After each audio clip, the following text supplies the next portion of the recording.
ప్రారంభం. వీర విష్ణు విశాల్ పొగరు కాస్త అహంకారం ఉన్న ఒక గ్రామీణ యువకుడు. తనకు కాబోయే భార్య బాగా లొంగి ఉండాలని, చదువుకోనిది, పొడవాటి జుట్టు ఉన్న పద్ధతి గల అమ్మాయి కావాలని కోరుకుంటాడు. ఐశ్వర్యలక్ష్మి ఒక ప్రొఫెషనల్ కుస్తీ రెజ్లింగ్ ప్లేయర్. అయితే ఆమె రెజ్లర్ అనే విషయం తెలిస్తే పెళ్లి కాదని ఆమె బాబాయ్ కీర్తికి పొడవటి విగ్గు పెట్టి ఏమీ తెలియని అమాయకురాలిగా విడాకు ఇచ్చి పెళ్లి జరిపిస్తాడు.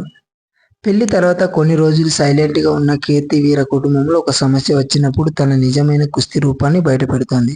తన భార్య రెజ్లర్ అని, తనకంటే బలవంతురాలని తెలిసిన వీర అహం దెబ్బతింటుంది. ఇద్దరి మధ్య మనస్పర్ధలు వచ్చి విడిపోయే వరకు వెళ్తుంది. చివరకు వీర తన తప్పు తెలుసుకుని పురుషాహం పక్కన పెట్టి కీర్తికి ఎలా మద్దతుగా నిలిచాడు. వీర సహాయంతో కీర్తి నేషనల్ కుస్తీ ఛాంపియన్షిప్లో ఎలా గెలిచింది అనేదే ఈ sport come family entertainer. Review విశేషాలు. ప్లస్ పాయింట్స్ ఏంటంటే కామెడీ, నటన. విష్ణు విశాల్, ఐశ్వర్యలక్ష్మి మధ్య కెమిస్ట్రీ, ముఖ్యంగా ఫస్ట్ హాఫ్లో వచ్చే కామెడీ సీన్లు నవ్విస్తాయి. ఐశ్వర్యలక్ష్మి యాక్షన్. కుస్తీ రింగులో ఐశ్వర్యలక్ష్మి ఫైట్స్ మరియు యాక్షన్ సీక్వెన్స్లో చాలా సహజంగా ఉంటాయి.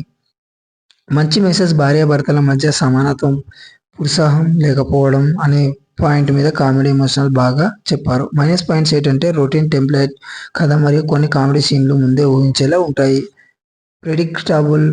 సెకండ్ హాఫ్ రెండో భాగంలో కథ స్పోర్ట్స్ డ్రామా వైపు మారినప్పుడు కొంత నెమ్మదిగిస్తుంది.